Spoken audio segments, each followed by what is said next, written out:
Over to the Pewter Report, somebody that I just discovered and I am a new subscriber of. This is actually a reaction video from February 16th, 2023, when Dave Canales was hired as the Tampa Bay Buccaneers OC.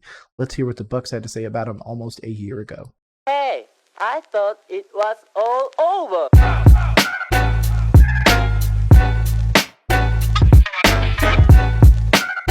We've been doing this series. This is finally part 4. We're jumping over to the Pewter Report, somebody that I just discovered and I am a new subscriber of. This is actually a reaction video from February 16th, 2023, when Dave Canales was hired as the Tampa Bay Buccaneers OC. Let's hear what the Bucs had to say about him almost a year ago. After almost 4 weeks of interviewing 10 candidates, the Bucs have hired Seahawks quarterbacks coach Dave Canales as their new offensive coordinator. Canales began his coaching career at Carson High School and then El Camino Junior College. It was at that junior college where he met coaches from USC, including head coach Pete Carroll, who then brought him to the Trojans in 2009 to be their strength and conditioning coach. He wouldn't spend too much time at the collegiate level, though, as Carroll took a head coaching job with the Seahawks in 2010 and brought Canales with him. Canales spent the God, Canales looks so young. And just in case you guys haven't checked out any of our other breakdowns or anything that we've been doing in this series, we're doing a what the heck or who the heck is Dave Canales. Seen some videos of him from 2016, 17, 18. I'm even looking for some older. So if you got him, make sure to DM him to me. But man, this dude hasn't aged a day. Is this dude a vampire? Possibly. Dave Canales, confirmed vampire? entirety of his NFL coaching career in Seattle with Coach Carroll and rose up the ranks along the way. Canales was the wide receivers coach from 2010 to 2017. Then he moved to quarterbacks coach from 2018 and 2019, followed by being named passing game coordinator for the 2020-2021 seasons. It was those years as quarterbacks coach and passing game coordinator where Canales worked with Russell Wilson during the infamous Let Russ Cook era. Which obviously is the reason why he got the job in Tampa, and then he parlays that Tampa, hire, obviously, and what he did there with Baker into becoming the head coach of my Carolina Panthers. So just like I've been doing for every part of this video, congratulations, Dave Canales, on becoming head coach with the Carolina Panthers. I'm glad you're here, man. I hope you came prepared, because that's what it looks like you've been doing your entire freaking life. Man, that's going to be refreshing as a Carolina Panthers fan.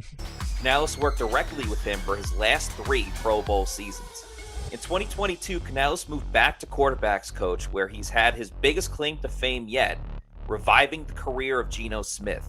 Smith had failed as the starting quarterback of the New York Jets early in his career from 2013 to 2016. After bouncing around the league for a couple of different teams, Smith got another chance to be That was a great throw by Geno Smith right there. I don't care what anybody says. A starter with the Seahawks, as Canales helped him reach his first ever Pro Bowl while the Seahawks made the postseason. Smith threw for 4,282 yards this season. 4,280. Now he's coming to a quarterback who in his rookie year threw for 12 touchdowns, 11 interceptions, and 2,800 yards. So if that does not improve, Dave Canales needs to be improved. I'm obviously expecting Dave to at least get Bryce into the mid to late 3,000s. If he breaks 4, that's on Dave. I give Dave 100% credit for that. With 30 touchdowns to 11 interceptions and a completion percentage of 69.8%. The fact that Canales has worked with 2 different quarterbacks and found success with both of them is appealing to the Bucs, given their current quarterback situation. As it stands, Kyle Trask is the only quarterback under contract with Tampa Bay. Oh, this is interesting. This is before the Baker trade happened. Okay, so yeah, remember, this video is from February 16th, 2023. So this video is old that I'm reacting to. This is them deciding on it. They still had Kyle Trask. So that's really interesting that he would take the job not knowing if they had Baker yet. In fact, when did I'm Googling it right now, sign Baker? When did they sign him originally? I need to know the exact date. Okay, so they inked it March 15th, 2023. So this video will not have that at all. It's actually almost a full month later. Actually, it's actually a full month later. Going into the 2023 season. Trask has very little experience, playing only one half of football in Week 18 of last season.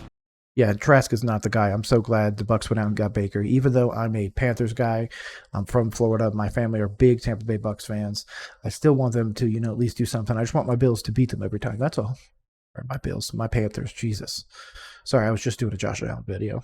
He's normally been a game day inactive and has been the third string over the last 2 years. With that said, the idea of Canales developing Trask is an intriguing one. The Bucs have 3 options at quarterback right now.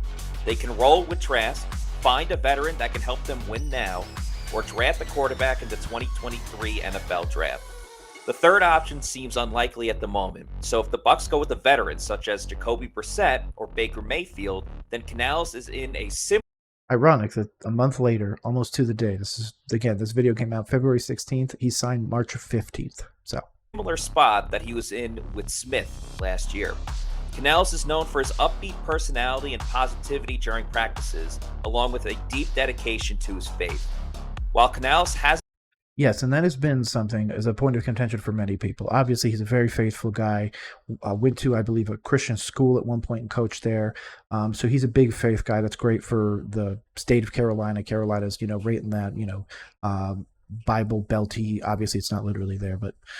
it's going to be real interesting. I think he's going to resonate with fans. I think he's going to resonate with families, the community. So he's a great pick for the hopeful long-term build. It's going to be more of what does he do this year? Because if we end up with another 2, 3, 4, 5 win season, I don't think that's good enough. I don't care that we had a 2-win season. Doubling it isn't good enough. It needs to be tripled. To be honest, it needs to be quadrupled. Obviously, that's a massive, massive undertaking for a single off season. But everybody expected Frank Reich to do it, so why can't Dave? We're about to find out. He hasn't called offensive plays as a coach just yet. He's learned from a number of different coaches with offensive backgrounds. Though he's always been with Coach Carroll, Canales spent 8 years under Darrell Bevel, who worked for Brad Childress.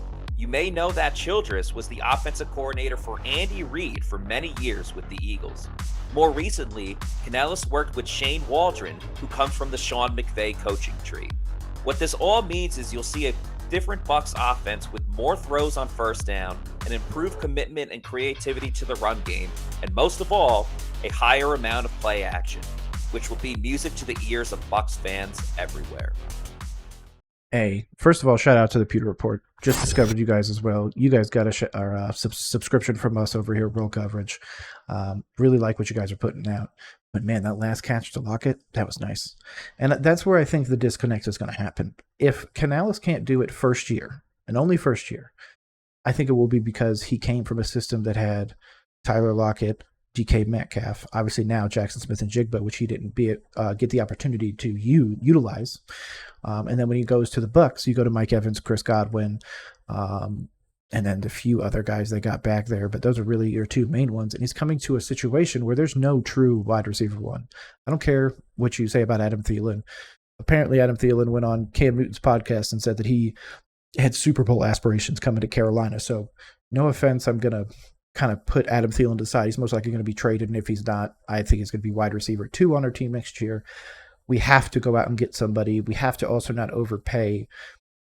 To be honest, we need 2 people.